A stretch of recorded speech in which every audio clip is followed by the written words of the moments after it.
What's going on, guys? Sticks here with the Token Minorities, bringing you the battle for the championship of Season 7 of the CPC, and we are against none other than my good friend Evan and his Brighton Bewears. So we have another rematch, and this is the one matchup that I really was kind of dreading, just given the offensive pressure that he has available to him in this matchup, particularly Curum Black, and actually namely Curum Black. But before I get into anything, just a reminder that if you guys like this video, please leave a like, drop a comment, click that subscribe button as it helps us out a ton, and let's do more cool stuff for you guys. But anyway, on to the team. Like I said, we are up against Evan, and his team consists of Curum Black, Zapdos, Mega Aerodactyl, Alakazam, Crocodile, Metagross, Gastrodon, Virizion, Slurpuff, Quillfish, and Yamask, with Virizion and Curum Black being his Z-Mons, and of course, right from the get-go, we're up against a Curum Black, and my team has literally no ice resists. So Curum can run a single move and cover my entire team. So that's going to be really rough to try to deal with, just because, I mean, with the team that I am bringing, if Curum brings the right Z move, it gets, well, not even just like, well, yeah, if he has to bring Sub-Zero Slammer, but if he picks physical or special, if he picks the right one, he gets a kill as soon as that thing's in. So I mean, I legitimately can play this battle 5-6 if Curum ends up getting a kill very early on. So definitely going to have to play around that as best as I can. But otherwise, once the Z move is gone, I do really like my matchup in terms of the defensive pressure that I'm able to put on him, and also just my whole game plan in general for this specific matchup. So this is a rematch. We played in, I believe it was week 7 of the regular season. I think it was week 7, week 6, something like that. We already played, and I didn't do what I normally do, where if I have a potential playoff opponent, I kind of try to hide some of the better sets. I brought what I thought was the best in that first matchup, so this matchup was kind of okay, let's tweak the sets a little bit, bring stuff slightly different, just try to change things up just enough to put myself in the best possible position against his team, and with the best possible, well, I mean, just, yeah, give myself the best chance to win while him knowing what in my opinion the best sets were for the first matchup, just kind of making some decisions, not so much for the matchup in and of itself, but addressing weaknesses in the first team that I brought when we played earlier in the season. So the first mon that I'm bringing is actually very, very similar to well, actually it's the same basic mon that I brought when we played the first time. That is a Scarf Tapu Koko with Volt Switch, U-Turn, Dazzling Gleam, and this time Brave Bird over Thunderbolt. One thing that I did notice about my previous team was that a Virizion with its high SPDF could be a very big threat to me. So Tapu Koko, in addition to giving it a little more speed, I decided to throw Brave Bird on there because there were very few instances that I found where I was clicking T-Bolt at all, and the only real reason that I had Thunderbolt in this matchup, or the only real reason I had Thunderbolt on Tapu Koko, was to try to revenge a Slurpuff. Well, this team that I have does not give Slurpuff the opportunity to set up on anything, so I really didn't need Thunderbolt anymore, and I had the opportunity to put Brave Bird on my Tapu Koko in order to better deal with Virizion. The speed is 20 more speed EVs than a timid, unburdened Slurpuff. I wanted to be able to outspeed that just in case he decided to bring that again, and he might think that, okay, I saw that he would be running a timid Slurpuff, so if he was trying to catch me with like a Scarf Alakazam or something, then he could have the ability to do that, but I decided that, okay, Tapu Koko, just going to go with a good amount of speed. It doesn't hit quite as hard as it did in the last matchup, but ultimately what I noticed was that Tapu Koko was more important for just revenging chipped mons and also getting momentum. Momentum was huge in this game, and if I can keep up momentum with my Tapu Koko, I will be able to win. So that's ultimately what this set was more geared towards, and also dealing with Mega Arrow, Curum, revenging, U-turning on like Alakazam. Mainly U-turning on Alakazam is going to be the way that I'm going to kill it. Like 100%, that is the way I've been able to kill it in every single mock battle, and that's just kind of what Tapu Koko is for, is revenging. Because if Alakazam is in, and I'm able to click U-turn on that thing, I either get very good momentum off something that comes in, or with the hasty nature that I am running, I am able to get a very good chunk off Alakazam, if not straight up kill it, because an Alakazam with even a little bit of bulk dies to U-turn after any other hit from any mon on my team. So yeah, that's the Tapu Koko, just a Scarfer, same set. And then another set that I'm bringing that's the same as last time is going to be my Rocky Helmet Tangrowth, just because it has such an amazing matchup against things like Mega Aerodactyl, Crocodile, Metagross, in a physical Slurpuff, physical Virizion, all of those. Tangrowth just has such a perfect matchup against that I really didn't need to change much of anything. And this team very much functions similarly to the way it did when we played last time, because I felt very much in control of the game. I felt that all of my mons that I brought were necessary, except for obviously the Raichu, and that's why it's substituted out for a Nidoking.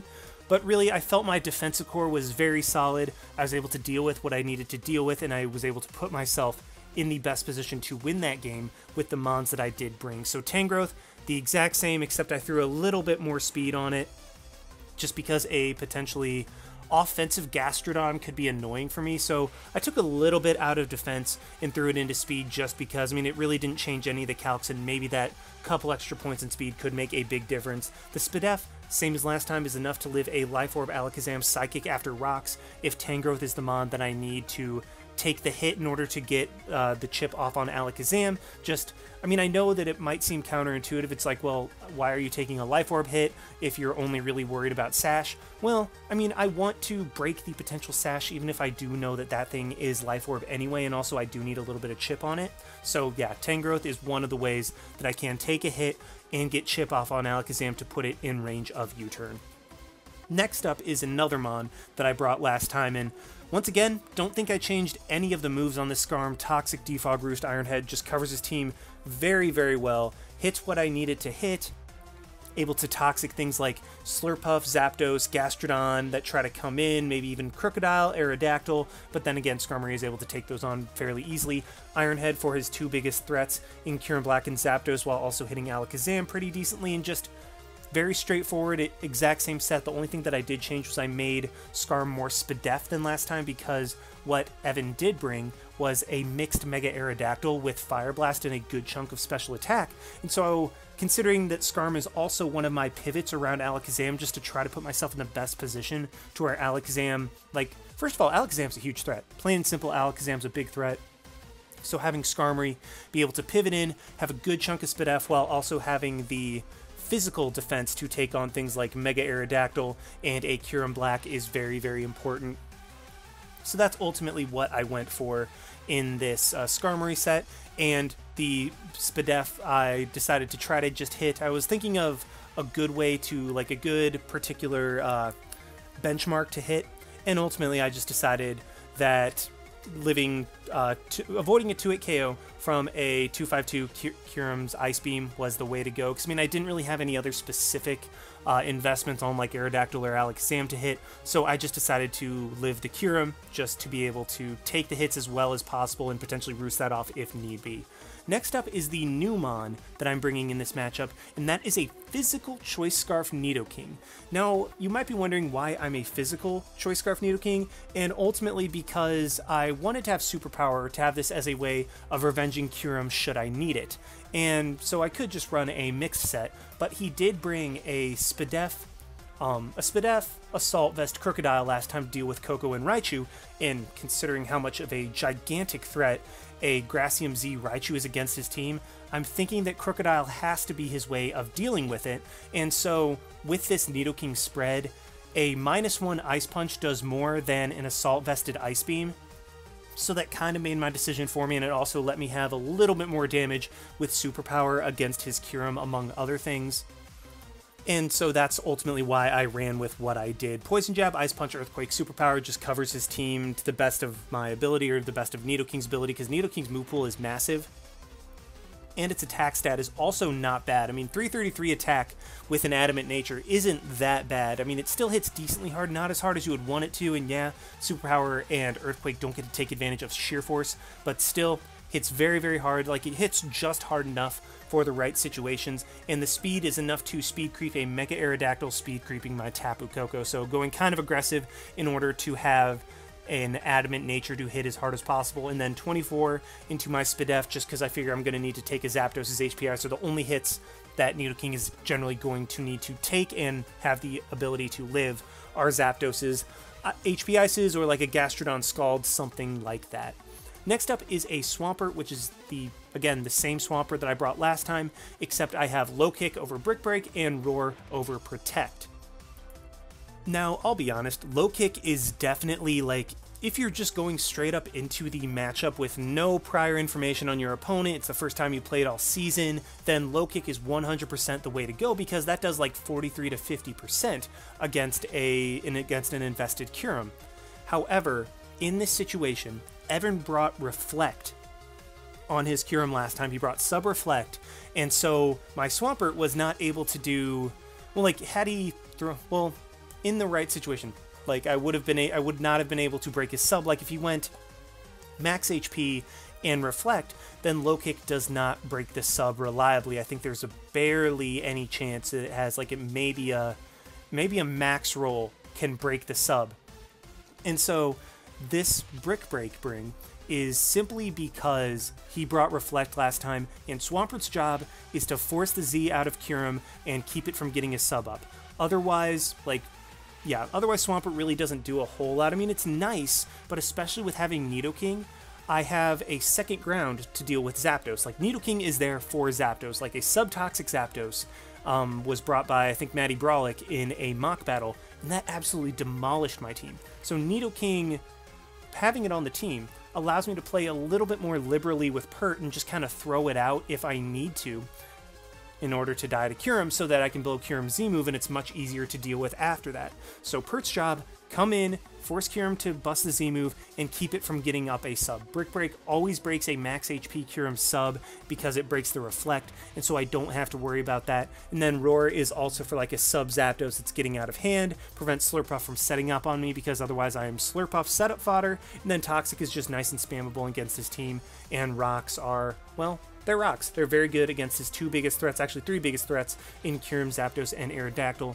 And finally, I am bringing the same Zard I brought last time in Dragon Dance, Dragon Claw, Flare Blitz, Roost, Charizard, just because it's so good in this matchup. He barely has anything to switch into it. But the thing that I did change up was I changed up the speed to always outspeed Kyurem, because I went very aggressive in my creep last time. I didn't want to be caught by Kyurem or Crocodile this time. I just wanted to have the guaranteed outspeed if I needed it. And then I decided that I still wanted a little bit of bulk, so I reduced my attack so that I could guaranteed Oko a max HP Mega Arrow at +1 after Rocks with Dragon Claw, and threw the rest into my HP because I figured that I could hit hard enough otherwise. So yeah, that is the team, and let's just go ahead and hop right on over to the battle. Alrighty, here we are in the battle, and the first thing I am noticing is that he did not bring the Virizion or the Slurpuff, which is kind of good news, but at the same time, it's bad news because he brought the Zapdos. So I was like, ah crap, Zapdos is really annoying, but that's why I have the Nidoking. I'm very, very glad that I have it, and after, well, considering how much Zapdos decimated the team that I brought before against him, it was almost a guaranteed bring in this situation. But another thing I am noticing is that there's no Gastrodon. So the second I get rid of Crocodile, and Crocodile is chipped pretty well by whether it's U-Turn or Dazzling Gleam from my Koko, or even just like it's a free switch into Skarmory or Tangrowth. Once I get rid of that, Volt Switch is really, really free and puts me in an amazing spot against a ton of his mons. So that's kind of going to be my MO, is just wear down the Crocodile while not dying to Kyurem overly much. I mean, I'm still going to die to Kyurem because, I mean, it's Kyurem. Kyurem's a guarantee that you're not going to get 6-0'd. Well, basically all but a guarantee that you're not going to get 6-0'd and that you're going to get at least one kill. So I'm going to have to play around that very, very, well, I'm going to have to play around that to the best of my ability to not have it run train and just let it do minimum decimation against me. But either way, I am going to lead off with my Koko, as that was the mon that I've led with in every single mock, and I thought of trying to switch it up a little bit, maybe leading with the Pert, but Koko had done well so far in every mock. Had put me in the best position against everything on his team. The only thing that it doesn't immediately put me in a good position against is the Kyurem. So I mean, odds are he could lead with it, but otherwise I do have counterplay even if that is the situation. So yeah, I'm just going to lead off with my Tapu Koko, like I said, as he actually does end up leading off with the Kyurem Black, and this puts me in a tough spot from the beginning. So it's very likely that he could just bust his Z move out, right now and kill something. And this exact situation arose in a couple of my mocks where Kyurem led against Coco. I U-turned as he stayed in, not fearing the Z-Dazzle, and he fired off his Sub-Zero Slammer. If he's a special Kyurem, well, Swampert comes in, eats the hit, eats an Ice Beam, and I'm able to get up rocks, Brick Break, just kind of keep Kyurem from getting up a sub against me while I'm in a good position. However, if he's a physical Kyurem and he blows a Z-move, something dies. It's just guaranteed that something on my team dies, and if he goes for that right now, and Swampert comes in, which, I mean, I'm going to U-turn into Swampert, that's just my play, then I will be playing 5-6, but at the same time, I will have very valuable information, and I think, even though I will be playing 5-6, Kyurem will have to be a max attack variant with Z Free Shock in order to knock out my Swampert, and I think that is enough information that my Skarmory can take it on well enough, and even my Charizard to a lesser extent, to where I think it puts me in a better position. So immediately, I'm going to U-turn out into my Swampert. If he wants to blow the physical Z, then I get great information off, and if he doesn't, well then Swampert will live the hit, as he does go for the Ice Beam, and that does 26%. I mean, that does 26 on a Swampert incoming against a Kyurem. So I did the calc. That is 0 attack. Like, I think I even got a lowish roll so that it confirmed that it's 0 special attack. So that tells me kind of all I need to know about this Kyurem. I know for a fact that it is going to be Z Free Shock. I mean, if it's not, and it's like, what would it be? I mean, it'd maybe be like Gigavolt. No, Tectonic Rage. I mean, just like, from the information that I have, I can all but guarantee that this Kyurem is Z Free Shock. So I'm like, okay, well, he went for the Ice Beam. Swampert's going to die at this point, but what Evan doesn't know is that I don't have Protect on my Swampert. Now, if there's one thing Evan knows about me, it's that he knows that I love my Protect Pert, especially against Kyurem Black, to try to bait out my Z-move. But he doesn't know that I don't have it on this set. So I'm just going to kind of play towards the fact that he doesn't know that I don't have Protect, and just kind of go a little bit risky, as I think that my affinity for always having Protect, especially against Kyurem, is going to work in my favor, because he will always be paranoid about clicking the Z move in case I do Protect on that one turn, and he just kind of loses his Z move when he knows that I love Protect. So immediately, I'm just going to go for the rocks, as I was thinking, okay, if he wants to blow it now, he kills me, well, that's what happens. As he goes for the Safeguard, and at first I was like, what the heck, did he misclick? Or did he build the team wrong? But the more I thought about it, the more I realized that Safeguard is amazing against my team, because my ways of dealing with things like Kyurem, Zapdos, Aerodactyl, and Crocodile to the lesser extent is Toxic. I have Toxic on Skarmory and Swampert to wear those things down, but with Safeguard up, all of a sudden, I'm not able to deal with those things as well. So that is an amazing bring by Evan. Like, I did not even think about that ever when I was preparing for Kyurem. Just like, Safeguard never once crossed my mind, and it's going to be something that I'm definitely going to have to play around, otherwise I'm in a bad position. And now I'm just going to go straight for the Brick Break, as Evan does seem to be slightly wary of the fact that I have not revealed Protect yet, or that I have not gone for Protect yet, as he goes for Ice Beam. And now, considering that Kyurem is about 50%, I'm going to roar out, thinking that, okay, if he wants to kill me, Kyurem's low. If he wants to roost back up, well, then Kyurem is forced out, and rocks are still up, and I come out ahead on that exchange. So, yeah, Swampert actually makes it through an exchange with a physical Z Kyurem that could have blown me back at any moment, just because I was able to play my opponent more so than play the Mons. Like, I knew that Evan would be afraid of Protect Pert, and so I just had to be aggressive and not show him really anything, because, I mean, I still haven't revealed my last move yet. So it might be Protect, but either way, Swampert's done its job. If Kyurem comes in later, well, rocks are up, Swampert can just go down at that point. But I bring in the Alakazam, and I don't know what type of Alakazam this is. I do know I can live anything but an Energy Ball, as he goes for the Life Orb Psychic. That damage is definitely Life Orb, and I am able to hit him with a Brick Break that will put him in range of Tapu Koko's U-turn for later. So Swampert did amazingly.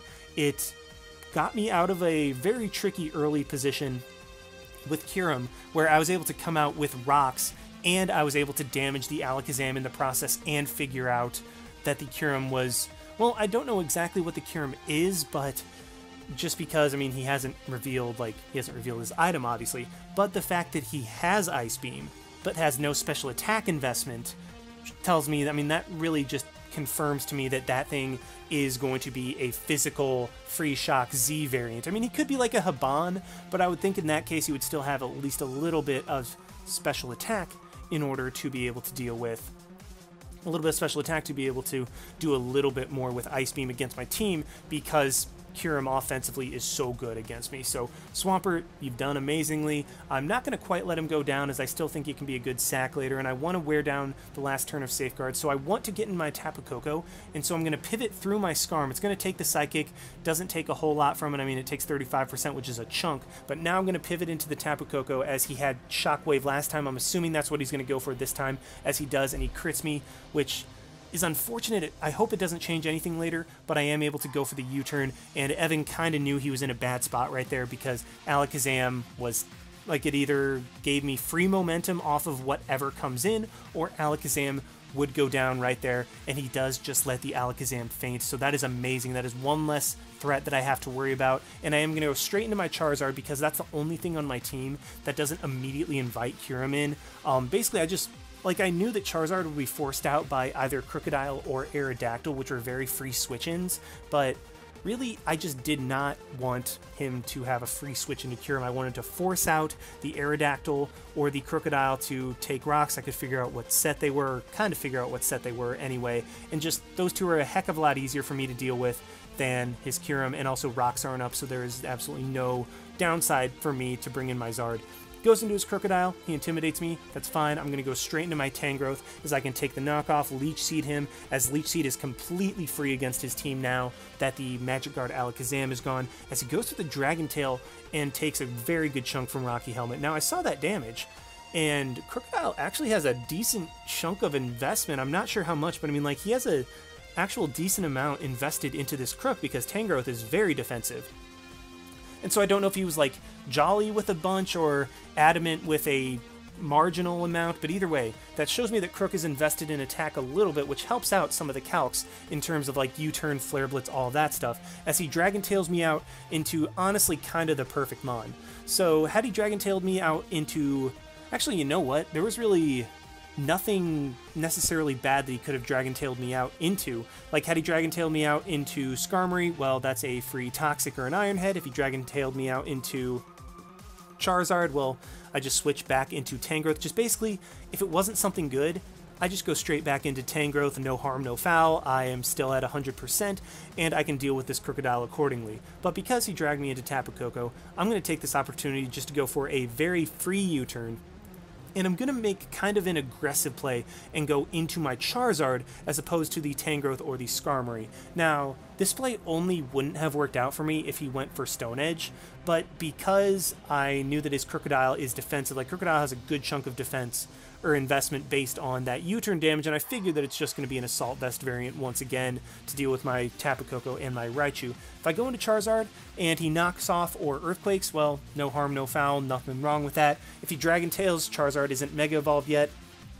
Again, won't do anything like it will drag me out into something else, but I can just switch accordingly from there without Charizard having taken too big of a hit. Just basically, Charizard was a very, very safe play, and especially because I didn't think he would even have Stone Edge or Rock Slide in this situation, because Charizard is forced to Mega Evolve on the first turn. So I get Charizard in on the Earthquake, and at this point, I basically just get to claim a KO or claim a ton of damage on something, because if Aerodactyl wants to come in, well, then I just go into Tangrowth, but he does let his Crocodile go down to the Flare Blitz, and now his ground is gone, and his Leech Seed immunity is gone, so Koko can Volt Switch freely, Tangrowth can Leech Seed freely, and this is looking very, very promising for me. Like, I'm in an excellent, excellent position right here. He goes into his Aerodactyl, and I don't want Charizard to go down because it's obviously very, very good for the rest of his team, and I know that Tangrowth can take whatever hit this Aerodactyl wants to go for, and I still have Regenerator if I need it, so I'm going to go straight into that as I take the Earthquake.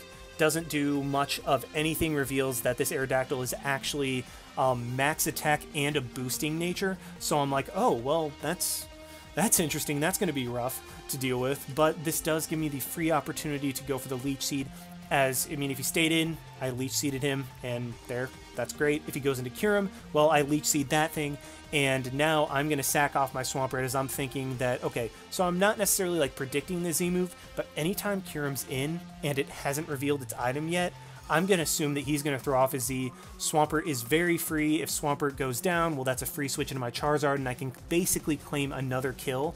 And if not, well, then Swampert gets some Leech Seed back up, and I can deal with that thing from there. Just Roar, shuffle around, Brick Break maybe to get some damage off, just all that good stuff. But either way, he does throw off the Z move right here, and Swampert goes down. So that basically confirms my suspicions, even though I was, if I had to bet on it, I would have. But considering that he showed that he has Ice Beam with no investment, and he went for Free Shock right there, that confirms that this Kyurem is Free Shock. So he has Roost, Safeguard, Ice Beam, and Free Shock as his 4 moves. So I'm going to take this chance, go into my Charizard, and basically call game almost. I mean, if he goes into Metagross as I Flare Blitz and I 2-hit KO that thing and it has a Knockaberry, well, then that's great for me. If I Dragon Dance up and Aerodactyl comes in, well, I kill that thing with a +1 Dragon Claw as it cannot outspeed me at this range.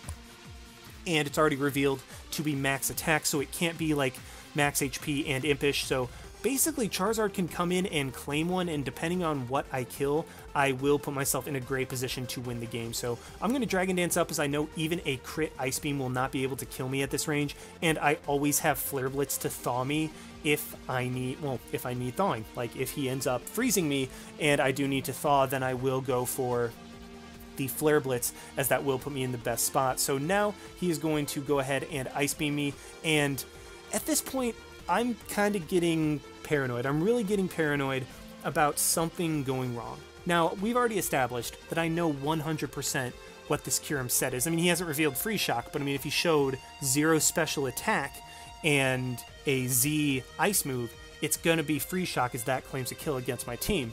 But I pull a Jolt at this point, and I get paranoid about a set that cannot possibly exist. I was paranoid of a... what was it? I was paranoid of an Earth Power set.